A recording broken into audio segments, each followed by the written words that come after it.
முன்னாளைக்கும் இப்போ என்ன வித்தியாசம்னா, மே 4க்கு முன்னால் வரைக்கும் பெண் நிறுவனம் எந்த செய்தியை ஒளிபரப்பணும்னு சொல்லுதோ தொலைக்காட்சிகளில், எந்த தலைப்பில் ஈவினிங்கில் டிபேட் வைக்கணும்னு சொல்லுதோ அதுதான் செய்வாங்க. எல்லா தொலைக்காட்சி அடிமைகளாக இருந்தார்கள். எப்படி ரெட் ஜெயண்ட்ன்ற ஒரு தனியார் நிறுவனம், உதயநிதி, இன்பநிதி, இது தமிழ்நாட்டில் இருக்கிற அத்தனை தேட்டரையும் அவங்க கண்ட்ரோலில் வச்சுக்கிட்டு எந்த படம் என்னைக்கு ரிலீஸ் ஆகணும், எத்தனை ஷோ அந்த படத்துக்கு கொடுக்கணுன்றது உள்பட அவங்க நிர்வகிச்சிட்டு இருந்தாங்களோ, அதே மாதிரி சபரீசன், மாப்பிள்ளை சபரீசன் ஊடகங்களை பூரா அவர் கண்ட்ரோல் பண்ணார்.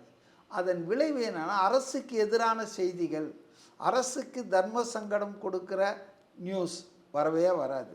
பத்திரிகையிலையும் வராது, தொலைக்காட்சியிலையும் வராது.